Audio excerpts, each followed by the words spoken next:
हरे कृष्णा, राधे राधे जी। एक बार फिर से मेरे श्री राधे चैनल में आप सभी भक्तों का बहुत बहुत स्वागत है।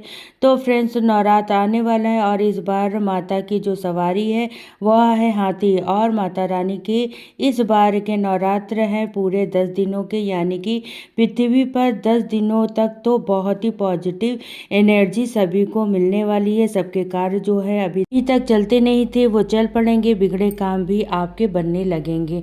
तो फ्रेंड्स, आज के वीडियो में हम चैत्र नवरात्र की बहुत ही सरल विधि शेयर की है।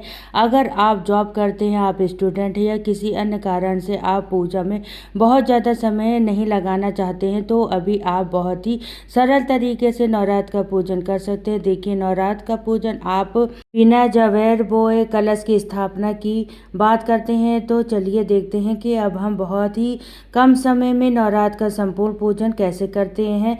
नवरात्र की पूजा के लिए सबसे पहले हम लोग चौकी लगा लेंगे और जो कि इस तरीके से लाल रंग का कपड़ा बिछा लेंगे। उसके बाद देखिए, थोड़े से चावल रखकर उसके ऊपर हम माता रानी को विराजमान करेंगे। तो मेरे पास फोटो नहीं थी, मूर्ति थी, मैंने मूर्ति विराजमान करी है। आपके पास अगर फोटो हो तो आप फोटो भी विराजमान कर सकते हैं। इसके बाद देखिए, माता रानी के सीधे हाथ की तरफ हमें कलश रखना है, क्योंकि हम यहाँ पर कलश की स्थापना नहीं कर रहे हैं। तो भी हमें एक कलश का जल भर कर रखना है। कलश के ऊपर हमें मौली बांधनी है, यानी कि कलावा बांध देना है। कलश को कभी भी ऐसे खाली नहीं छोड़ा जाता है।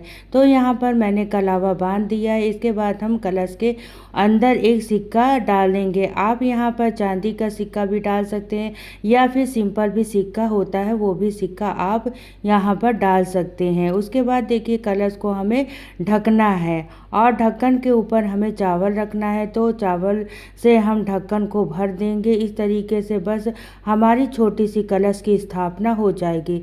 यह कलश हमें जल भर कर जरूर रखना है। इसके बाद हमें देखिए, गणेश जी की स्थापना कर लेनी है। तो थोड़े से चावल रखकर हमें यहाँ पर गणेश जी की स्थापना करेंगे। और देखिए, पूजा में जब भी हम चावल उपयोग करते हैं ना, तो आपको टूटे फूटे चावल नहीं होने चाहिए, यानी अक्षत अच्छे साबुत होने चाहिए। इसके बाद देखिए, जल का लोटा लेकर हम फूल से इस तरीके से लगा देंगे, सभी को शुद्धिकरण हो जाएगा। अब हम दिया जलाएंगे। तो यहाँ पर मैंने दिया जला दिया है। इसके बाद हम गणेश जी को वस्त्र रूपी एक कलावा समर्पित करेंगे। तो देखिए, यहाँ पर हम कलावा समर्पित कर दूंगी और जो कलश है, कलश पे मैंने कलावा पहले ही बांध दिया था। तो कलश पर हमें कलावा नहीं बांधना है, पहले ही हमने कलावा समर्पित कर दिया था। अब गणेश जी को तिलक लगा देंगे और यहाँ पर माता रानी को भी तिलक लगा देंगे। अगर आपके पास फोटो का स्वरूप है तो आप सभी को तिलक लगाइए, यानी 9 स्वरूपों को भी आप तिलक करेंगी। सभी को हमने तिलक लगा दिया। और देखिए, इसके बाद अगर आप 16 श्रृंगार नहीं समर्पित करती हैं माता रानी को, तो आप एक चुंदरी जरूर से समर्पित कर दें। ये चुंदरी आपको नवरात्र में कहीं पर भी मार्केट में आराम से मिल जाएगी। आपको चुंदरी जरूर समर्पित कर देनी है। तो माता रानी को चुंदरी ओढ़ा देंगे। कलश को हम स्वस्तिक बना देंगे। फ्रेंड्स, स्वस्तिक के चिन्ह को बहुत ही शुभ माना जाता है। तो जब भी आप पूजा करें, स्वस्तिक जरूर बनाएं। इसके बाद हम सभी को फूल समर्पित करेंगे। तो यहाँ पर देखिए, मैंने गणेश भगवान को फूल समर्पित कर दिए हैं, माता रानी को फूल समर्पित कर दिया है और कलश पर भी हमें एक फूल जरूर से समर्पित करना है। सभी को फूल समर्पित कर देंगे। जो फूल आपको मिल जाए, आपको फूल समर्पित कर सकते हैं। अगर आपके पास फूलों की माला है तो आप माता रानी को फूलों की माला भी समर्पित करें, नहीं तो फूल खाली ही फूल आप समर्पित कर सकते हैं। अब हम माता रानी को भोग समर्पित करेंगे। तो नवरात्र में बतासे का भोग बहुत ही शुभ माना जाता है, तो आप बतासे का भोग जरूर से समर्पित करें। इसके साथ ही आप पंचमी का भोग समर्पित कर सकते हैं, कोई भी फल आप समर्पित कर सकते हैं। लेकिन अगर कुछ ना हो तो भी आप सिर्फ बतासे का भोग जरूर से समर्पित करें और एक लोटा जल आपको जरूर से समर्पित करना है। इसके बाद नवरात्र में हवन करना होता है।